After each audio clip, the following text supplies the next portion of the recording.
사랑합니다. 오늘 성탄주일 대림절 마지막 네 번째 주일.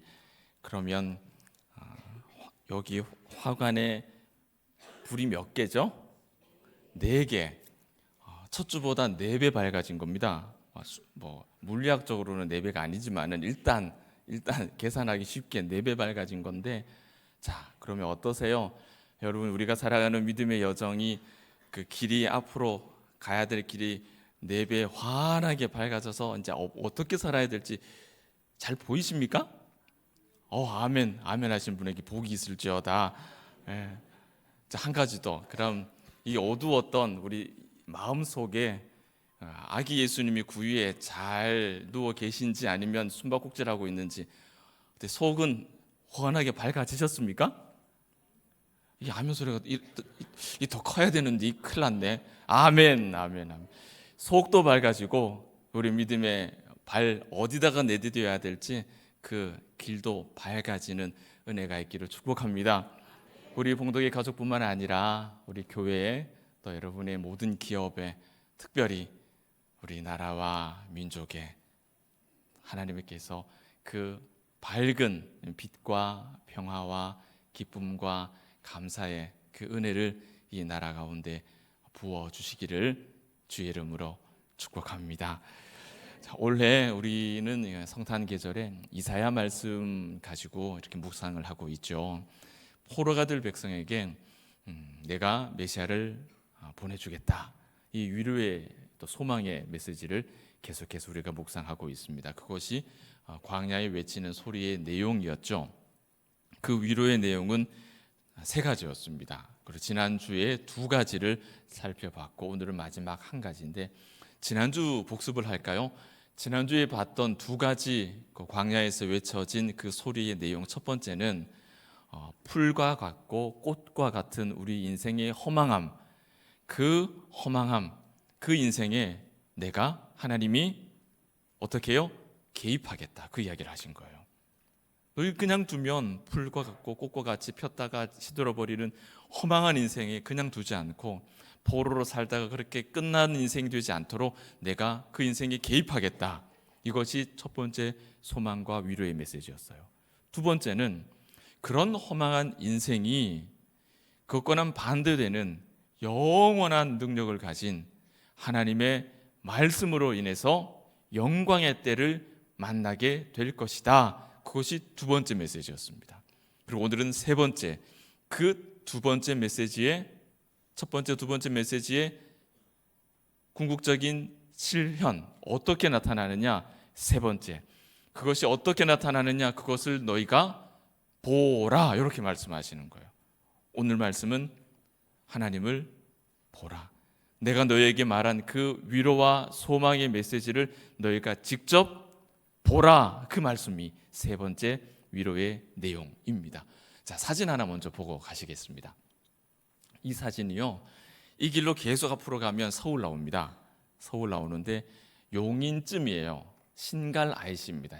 여기서 조금 한 8km만 더 가면 신갈 IC가 나오는데, 저희 가운데 있는 초록색 높은 빌딩이 네이버 빌딩입니다. 네이버 빌딩이고요. 여기 보면 간판 하나 보이시죠? 엄청나게 높이 달아놓은 간판 하나 보이시죠? 뭐라고 적혀있는지 보이십니까? 꼬부랑 글씨긴 한데 뭔 소리냐면 예수님은 당신을 사랑하십니다, 이렇게 적혀 있는 거예요. 즉 땡땡 은단에서 이렇게 한 거거든요. 땡땡 은단 그 회장님이 옛날부터 저렇게 했다가 종교 편향이라고 해서 한번 금지됐다가 다시 풀렸어요. 다시 그렇게 또 아주 저돌적으로 나는 한다, 세상에 암만 말려도 나는 한다, 그래갖고 땡땡 은단에서 회장님이 끝까지 저걸 하고 계십니다. 지금도. 제가 교구 목사를 할 때, 저 지역을 다닐 때 경부고속도로를 일주일에만 4번을 다니면서 갈 때도 보고 올 때도 보거든요. 여러분, 저 광고를 보시니 여러분 마음이 어떠세요? 그런 감동이 오십니까? 아니면 세상 사람 시끄럽게 만들고 와 또 저카노, 사람들 입에 오르내리도록 와 또 저카노, 여러분 어떤 마음이 드십니까? 감동이 오시는 분이 많으십니까? 아멘. 우리 봉독교회 살아있네요. 저는 오가면서 2번 감동받습니다. 갈 때 감동받고 올 때 감동받고, 어떨 때는 울고. 왜냐, 제가 목회를 한다고, 신방을 간다고, 사람 영혼 살리겠다고 신방 다니고 막 하는데 그것보다 훨씬 더 효력이 있는 거예요. 얼마나 많은 사람이 저 복음의 메시지를 보고 듣겠습니까? 저거 뭐지? 저거 뭐라고 적혀있노? 보면 예수님은 당신을 사랑하십니다. 이게 어마어마한 거예요. 이게 엄청난 거예요. 오늘 우리가 오늘 본문을 읽은 말씀이 이사야 40장 9절 말씀을 읽으면 저는 이 한 절 말씀이 정말 이 광고판 하나 그대로 옮겨놓은 것 같아요. 여러분 어떠세요? 이 말씀을 읽으면 정말 광고판 하나 옮겨놓은 것 같아요. 우리 9절 말씀 같이 한번 읽어볼까요? 같이 읽겠습니다. 시작. 아름다운 소식을 시온에 전하는 자여, 너는 높은 산에 오르라. 너는 힘써 소리를 높이라. 두려워 말고 소리를 높여 유다의 성읍들에 이르기를 너희 하나님을 보라 하라. 아멘. 높은 데다가 달아놓고 이것이 하나님, 이 하나님은 너희가 보게 만들어 놓은 거예요. 높은 산에다가. 그리고 목소리는 들리지 않지만 그 어떤 목소리보다 더 크게 들릴 수 있도록, 더 크게 보일 수 있도록 복음을 적어 놓은 거죠. 복음을 세상에다가 광고하고 있는 거죠. 여러분, 이 말씀 그야말로 이 광고판과 똑같지 않습니까? 누구나 다 볼 수 있는 높은 곳에다가 예수님은 당신을 사랑하십니다, 이렇게 써놓은 것. 하나님은 그 옛날 2800년 전 이 복음을 전하기 위해서 광야에서 외치는 자에게 이렇게 말씀하십니다. 도드라지게 높은 곳에 올라가라. 이 광고판처럼 높은 데 올라가라. 옛날에 뭐가 있겠습니까? 이렇게 편하게 하려면 높은 데 올라가야 되는 수밖에 없잖아요. 높은 데 올라가라. 그리고 거기서 목이 터져라 외쳐라. 아름다운 소식을 외쳐라. 그 소식이 뭡니까? 너희 노역의 때가 끝났다. 너희를 내가 그냥 두지 않고 너희의 그 고된 포로된 인생에 내가 개입하겠다. 메시아를 보내주겠다. 내가 너희를 구원하겠다. 그 복음을 외치라. 그 말씀하고 있는 겁니다. 여러분, 이 외치는 자의 마음이 어땠을까요? 저는 그 마음이 정말 어려웠을 거라고 생각을 해요. 그 2800년 전 이 명령을 받고 높은 산에 올라가서 목이 터져라. 구원의 왕이 오신다. 우리의 포로의 때가 끝났다. 우리는 자유를 얻을 것이다. 이 복음을 전하는 그 사람의 마음은 정말 힘들고 무섭고 두렵고 떨렸을 거예요. 그래서 하나님은 두려워하지 말라라고 하시죠. 왜 두려워하지 말라고 하셨을까요? 저는 그의 마음이 우리가 나라를 잃었을 때 일본 순사의 총검 앞에서 대한 독립을 외쳤던 우리 독립투사들이 외치는 말과 뭐가 다를까? 똑같을 거라고 생각합니다. 생각해 보십시오. 이 광야에 외쳐야 되는 이 한 사람이 그가 처해 있는 상황은 어떤 상황입니까? 나라가 전성기 때가 아니에요. 교회가 부흥하는 전성기 때 이런 일을 하는 게 아니에요. 나라가 망했죠. 나라가 망하는 겁니다. 똑똑한 사람은 다니엘과 같은 젊은이들은 이미 이제 포로로 다 끌려가고 이 유다 성읍에 남아있는 사람이 어떤 사람입니까? 그 먼 길을 갈 수 없는 병약한 자들, 부녀자들, 연로한 자들, 그들만 이제 유다 성읍에 남아서 있는 거예요. 그 바벨론에 데리고 가도 큰 도움이 안 되는 사람들만 남겨둔 거죠. 그리고 거기는 바벨론의 감시자들을 세워두었습니다. 거기서 살아도 사는 것이 아닌 험악한 인생을 살아가는 그런 사람들, 우리 조상이 나라를 잃고 소망 없이 식민 백성으로 사는 것과 정말 다르지 않았을 것이다 생각을 합니다.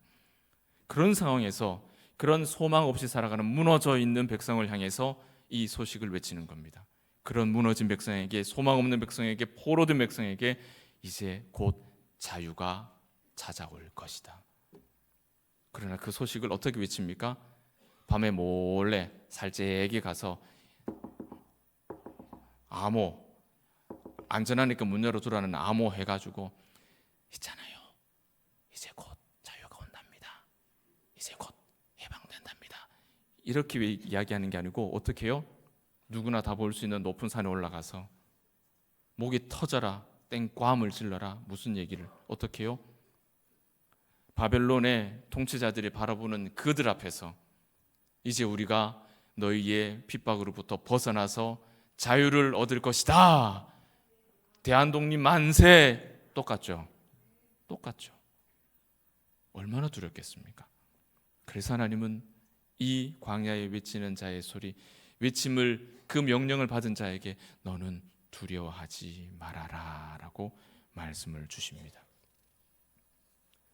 그가 외쳐야 할 좋은 소식, 해방과 자유. 여러분, 이 포로 백성이 어떻게 자유를 얻을 수 있습니까? 바벨론으로부터 자유를 돌려받아야 되잖아요. 그렇죠? 이 놀라운 구원과 해방의 소식이 그들에게 그저 소설 같은 이야기가 아니라 실제 이야기가 되어버리죠. 말씀드린 것처럼 바벨론이, 그 강한 제국이 어떻게 갑자기 그렇게 한순간에 와르르 무너졌는지 모르겠어요. 바사라고 하는 세계사 책의 페르시아라고 하는 나라로부터 이 바벨론은 한 방에 무너져 버립니다. 그냥 사라져 버려요. 그리고 BC 539년에 바사의 고레스 왕이 유다 백성을 향해서 너희는 고향으로 돌아가라. 그렇게 고레스의 왕명이 내려옵니다. 이것이 좋은 소식입니다. 이것이. 여러분, 유다 백성들은요, 바벨론의 그 압제하에서 우리 조상들처럼 독립을 위한 저항, 그런 전쟁을 벌여서 그렇게 다투어서 구원을 얻은 것이 아닙니다. 그렇게 구원을 쟁취한 게 아니에요.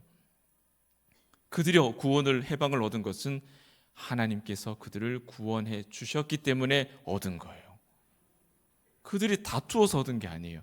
야곱이 다투어서 복을 살 때는 그 복이 자기 것이 되지 못했죠.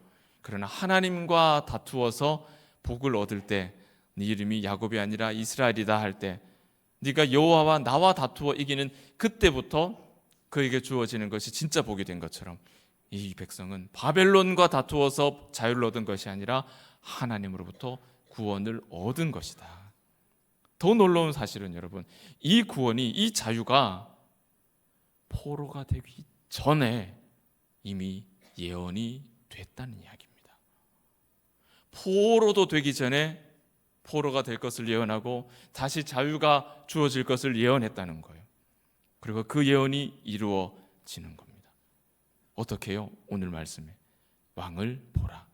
그 왕을 보라. 너에게 자유를 가지고 오는 그 왕을 보라. 하나님을 보라. 이렇게 말씀하고 있는 거예요.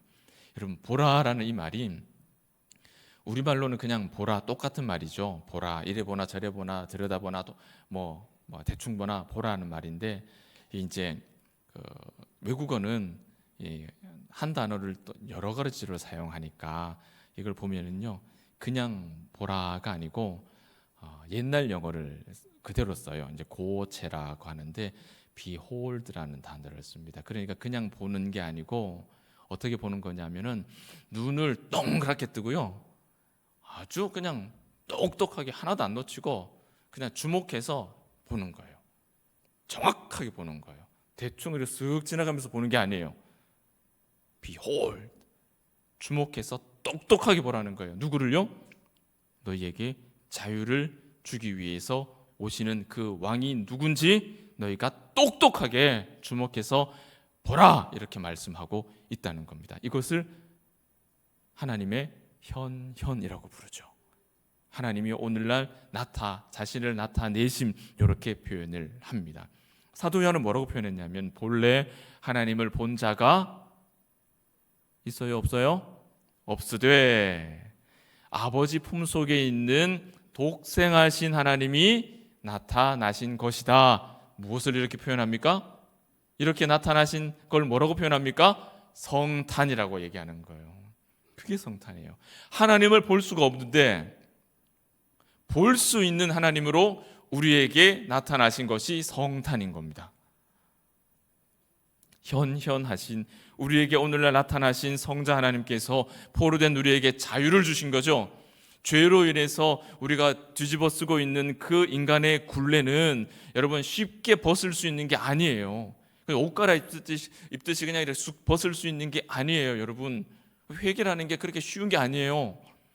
바울이 뭐라고 표현합니까? 로마서 7장 24절과 25절을 보면 이런 말씀을 합니다.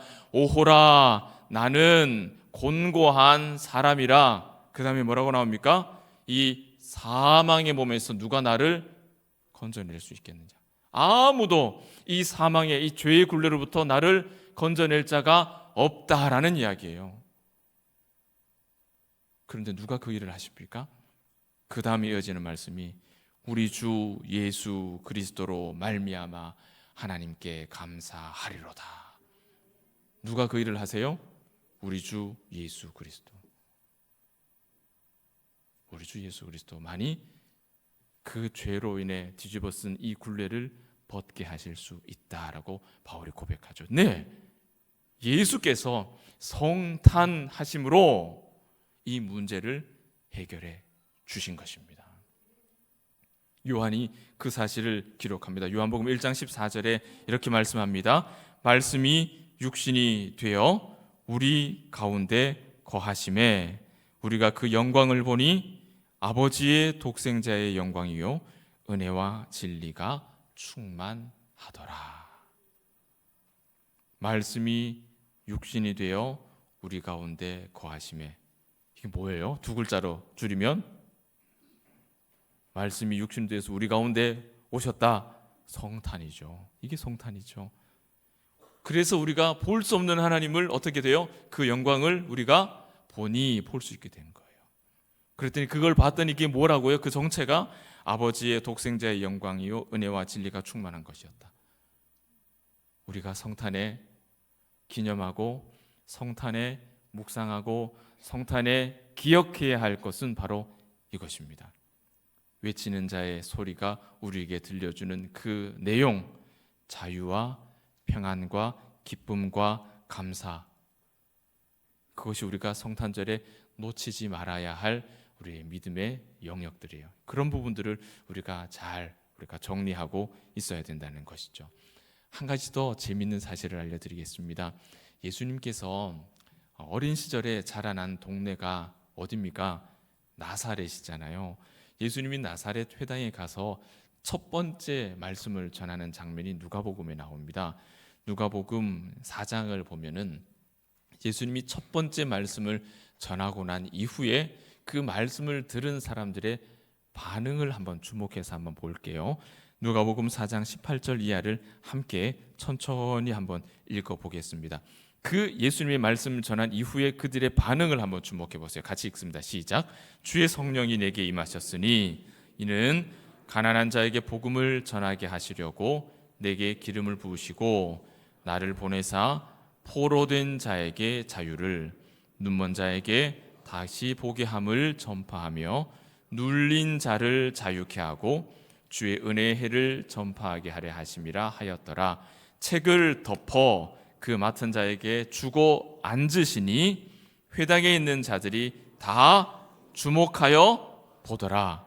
이에 예수께서 저희에게 말씀하시되 이 글이 오늘날 너희 귀에 응하였느니라. 아멘. 이 말씀이 오늘날 너희에게 너희 앞에 성취되었다. 그 이야기죠. 예수님이 이 땅에 오신 이유들을 쭉 설명하면서 그렇게 사신 예수님이 그들의 눈앞에 나타났죠. 그리고 책을 덮고 그들에게 주시고 딱 앉으셨더니 그 다음에 그들의 반응이 뭡니까? 그들이 예수를 주목하여 보더라. 오늘 이사야의 말씀은 뭐라고 했습니까?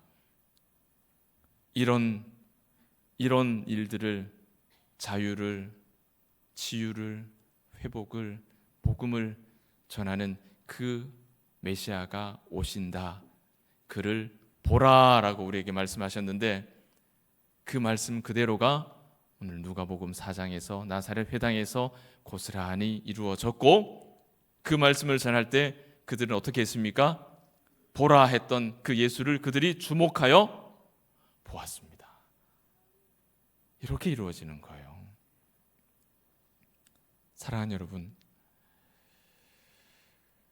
오늘 이사야가 전한 이 광야에 외치는 자의 소리, 그 소리가 하나님의 말씀 가운데, 예수 그리스도의 공생애 가운데 다 성취되었습니다. 성탄은 우리에게 이런 예수 그리스도를 주목해서 보라라고 우리에게 말씀합니다. 그래서 우리는 대림절 4주 동안 촛불을 밝히는 거예요. 하나씩 하나씩 밝히는 거예요. 그리고 내 인생에 너무 분주한 인생으로 인해서 도둑 맞아 버린 아기 예수 그리스도를 우리가 우리 속에 불을 켜서 찾아야 되는 겁니다. 어디 갔고 보이지 않는 구 위에 누워 계셔야 할 그 아기 예수가 보이지 않는다면 그 예수를 찾는 보물찾기가 우리가 지금 필요한 주의 길을 평탄케 하는 그 대로를 예비하는 우리의 모습이라고 말씀을 드렸습니다. 그러면 성경은 오늘 우리에게 성부와 성자 하나님으로 소개되는 그 하나님이 어떤 분이시기에 그분을 보라, 그분을 주목하라, 그분을 똑똑히 바라보라 그렇게 강조하시는 것인가? 우리가 바라보아야 할 그분은 오늘 말씀 10절과 11절에 너무 잘 설명되어 있죠. 같이 그 말씀을 읽겠습니다. 보라, 주 여호와께서 장차 강한 자로 임하실 것이요 친히 그 팔로 다스리실 것이라. 보라, 상급이 그에게 있고 보응이 그 앞에 있으며 그는 목자같이 양무리를 먹이시며 어린 양을 그 팔로 모아 품에 안으시며 젖먹이는 암컷들을 온순히 인도하시리로다. 아멘. 그분은 목자이십니다. 목자이신 하나님을 오늘 본문은 강한 팔로 오셔서 직접 친히 그 양들을 통치하시는 분이다라고 설명하죠. 그 왕이신 하나님, 목자로 오신 하나님, 그분에게는 상급과 보응 두 가지 모두를 가지고 계십니다. 우리 마음에 상급만 있으면 좋겠는데 하나님은 공의로 우리를 심판하시는 분이기 때문에 상급과 보응 두 가지를 다 가지고 계시는 거예요. 그 하나님께서 왜 이 땅에 오셨느냐? 왜 오셨을까요, 여러분? 이 땅에 왜 오셨을까요? 히브리서 2장 14절과 15절 말씀 봅니다. 같이 읽습니다. 그도 또한 한 모양으로 혈육에 함께 속하시면, 자, 여기까지 무슨 말입니까?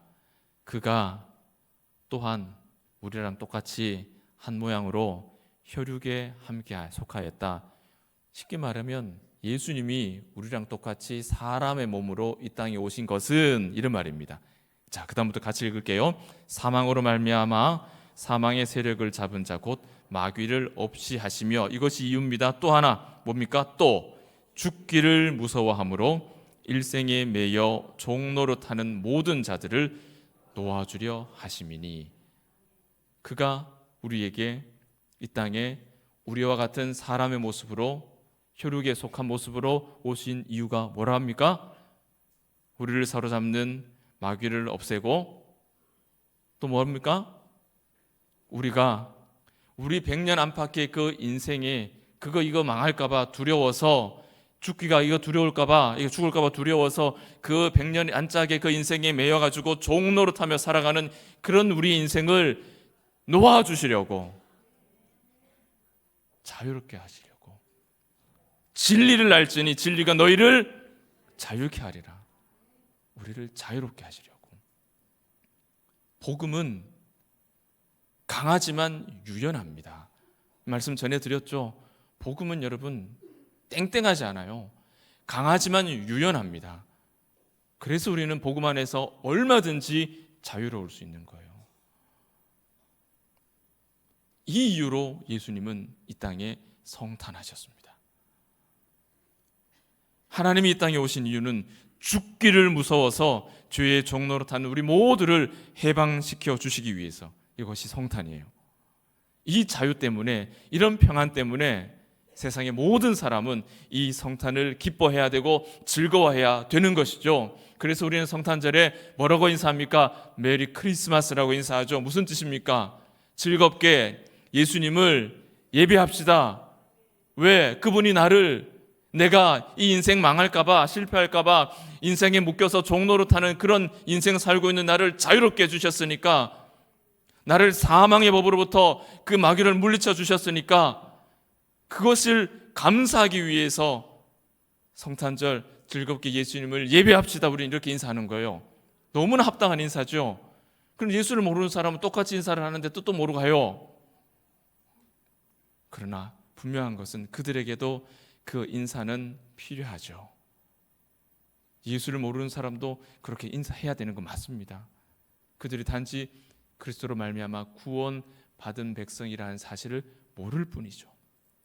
사랑하는 여러분, 우리는 하나님의 양입니다. 맞습니까? 여러분, 하나님의 양 맞으시죠? 그런데 여러분, 양은요, 이렇게 말씀드리면 좀 오해를 하시면 안 되는데, 제일 무능한 동물입니다. 양이. 생각해 보세요. 양이 날카로운 이빨이 없어요. 그러니까 니만 물어뜯나 나도 물어뜯을 수 있다. 이빨이 없어요. 그리고 양 발톱은 앞에 걸 손톱이라고 뒤에 걸 발톱이라 해야 될지 네 개 다 발톱이라 해야 될지 모르겠지만은 발톱이 하나 칵칵 이렇게 할 만큼 그렇게 날카롭지 않습니다. 그렇다고 양이 뜀박질을 잘하느냐? 그렇지도 못해요. 얘가. 그러니 양은 누가 지켜주지 않으면 고스란히 그냥 밥이 될 수밖에 없어요. 그래서 굉장히 무능한 동물입니다. 양은 목자가 없으면 살 수가 없는 동물이에요. 그게 양이에요, 여러분. 스스로를 지킬 수 없으니 목자가 계시지 않으면 하룻밤 밤새 안녕이 양이에요, 정말로. 그러면 이 목자는 그런 양을 위해서 무엇을 할까요? 무엇을 하겠습니까? 오늘 우리가 읽은 본문 10절과 11절에 그 목자와 같이 그분이 행하시는 일들이 소개가 되어 있죠. 양은 자기 멋대로 지 하고 싶은 대로 하다가 길도 잃고 무리도 떠나고 혼자가 딴 길로도 가고, 목자는 어떡합니까? 잃어버린 양 한 마리, 계산상으로는 하나 버리고 나머지 99마리 잘 지키는 게 남는 장사인데, 이 목자는 어떻게 합니까? 잃어버린 그 한 마리 기어이 찾죠. 목자는 그런 분이에요. 목자는 그런 분이에요. 우리에게 오늘 성탄하신 예수님은 우리에게, 나에게 그런 분인 거예요. 어리고 약한 양 품에 안고 어르고 달래고 보호하는, 밤새 끌어안고 재우는 사람이 목자예요. 그 새끼 양들 젖먹이느라 기진맥진한 그 어미 양을 다시 데리고 와서 안고 어르고 달래고 영양식을 먹이고 돌보는 그가 목자입니다. 이 모든 일들이 목자가 하시는 일이에요. 우리는 시편 23편을 읽으면 목자가 어떤 사람인지 너무 잘 알지 않습니까? 여호와는 나의 목자시니 내가 부족함이 없으리로다. 그가 나를 푸른 초장에 누이시며 쉴 만한 물가로 인도하시는도다. 내 영혼을 소생시키시고 자기 이름을 위하여 의의 길로 인도하시는도다. 내가 사망의 음침한 골짜기로 다닐지라도 해를 두려워하지 않을 것은, 아무짝에도 힘도 없는 무능한 양이 두려움이 없는 거예요. 두려움이 없는 거예요. 왜냐? 주께서 나와 함께 하심이라.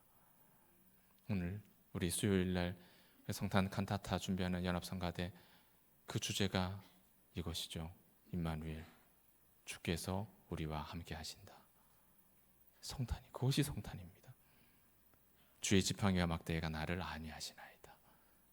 목자가 어떤 분인지 우리는 너무 잘 알고 있습니다. 그 목자가 누구십니까? 성탄하신 예수님이세요. 그리고 이 시편 23편의 하이라이트는 이 목자를 향한 양의 고백입니다.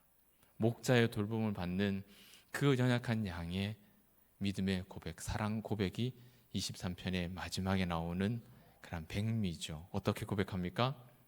내 평생에 어떠한 상황이 되어도 어떤 일을 당해도 양이 뭐라 그럽니까? 주의 전을, 아버지의 집을, 목자의 품을 내가 떠나지 않겠습니다. 이게 고백, 이 말씀이 23편의 백미죠. 목자를 아는 양이 할 수 있는 고백. 성탄을 마주하는 우리가 이 고백을 할 수 있었으면 좋겠어요. 말씀을 맺습니다. 성탄 주일이에요. 이사야 선지자가 예언한 예수께서 오셨습니다. 예수님의 오심은 하나님의 모든 구원 섭리가 성취된 역사죠. 하나님께서 직접 오셔서 죄와 사망의 권세에 눌려서 신음하며 끙끙거리며 고통스럽게 살아가고 있는 내 인생 실패할까 그 인생에 매여서 종노릇하고 있는 우리에게 자유와 해방과 기쁨을 주신 구원의 역사가 성탄입니다. 이 성탄을 깊이 묵상할 때 우리 안에 참된 위로, 내가 인생을 살아가기에 필요한 참된 위로가 찾아옵니다. 안심이 찾아옵니다. 평안이 찾아옵니다. 소망이라는 것이 생겨납니다. 우리 주님은 이 땅에 오셔서 이렇게 말씀하셨어요. 내가 길이요 진리요 생명이다. 나를 통해서만 하나님께로 갈 수가 있다. 이 복된 절기를, 예수님의 오심을 깊이 묵상하면서 그래서 참된 위로와 치유와 회복의 구원을 맛보아 아는 우리 봉덕의 모든 가족 되시기를 축복합니다. 또한 우리가 살아가는 이 믿음의 역사 속에 이제 장차 우리에게 다시 오실 예수님은 심판하실 분이죠. 심판주요 또 구원주로 다시 임하실 예수님의 재림, 너희가 본 그대로 다시 오시리라. 그 말씀, 다시 오심을 깊이 사모하는 믿음으로 무장할 수 있는 마지막 대림의 한 주가 될 수 있기를 예수님의 이름으로